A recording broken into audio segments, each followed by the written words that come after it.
Selamat datang di jalan-jalan malam. Aku kembali berjalan di jalan ini, jalan yang dulu kutinggalkan tanpa pamit, tanpa janji akan pulang. Malam menyambutku seperti dulu, dingin, sunyi, dan tidak banyak bertanya. Langkah kakiku pelan, bukan karena lelah, tapi karena setiap jengkal tanah ini menyimpan ingatan. Di pinggang kiriku, kujang tua itu masih setia. Beratnya tak berubah, yang berubah hanya hatiku.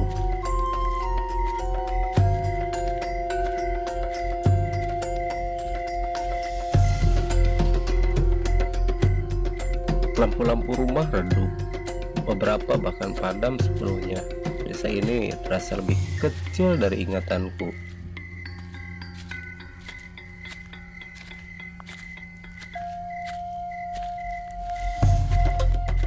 Aku melewati surau tua, dindingnya retak, pintu kayunya nyaris roboh. Dulu aku sering duduk di depannya, menjelang subuh, membersihkan darah dari tanganku, berdoa tanpa suara. Kini yang tersisa hanya bau lembab dan kesepian. Aku bertanya dalam hati, apakah desa ini masih mengingat namaku, atau justru berharap aku tak pernah kembali. Tanganku menyentuh gagang kujang, dingin seperti besi yang tak pernah tidur.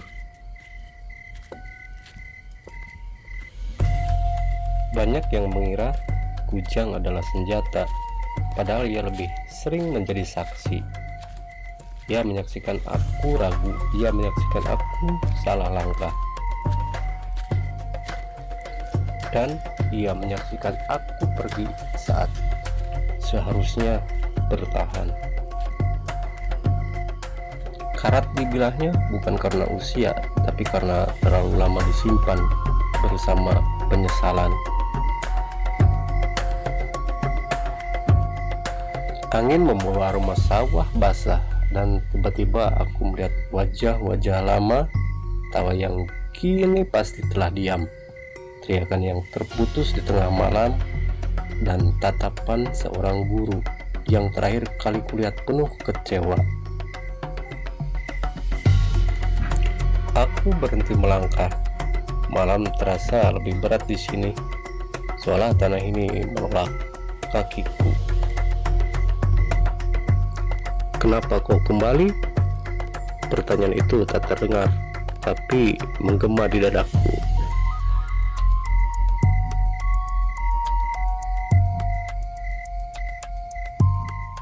Aku melihat bekas-bekas yang tak seharusnya ada.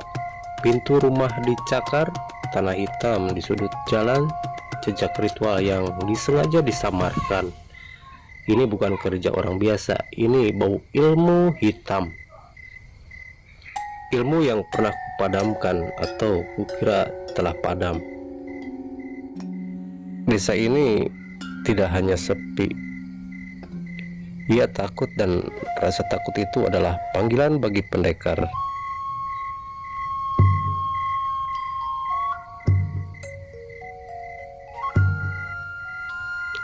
Aku bukan lagi siapa-siapa, bukan legenda, bukan pelindung. Aku hanyalah lelaki dengan rambut panjang terikat gelung dan dosa yang tak pernah benar-benar pergi. Tapi malam ini langkahku membawaku kembali ke jalan ini, bukan karena ingin diingat, melainkan karena tak sanggup lagi berpaling. Jika kau harus menebus kesalahan, biarlah dimulai dari sini.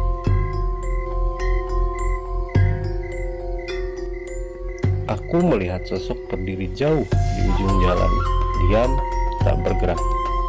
Bukan manusia biasa, napasnya terlalu sunyi, tanganku refleks menyentuh kujang. Bukan untuk menyerang, hanya untuk mengingatkan diri bahwa aku masih hidup. Sosok itu perlahan menghilang di balik kabut, meninggalkan satu pesan tanpa suara. Ini baru permulaan. Aku melanjutkan langkah lebih mantap dari sebelumnya. Jika malam masih membutuhkan penjaga, aku belum sepenuhnya selesai. Aku adalah Raka Jagat Pamungkas, pendekar kujang.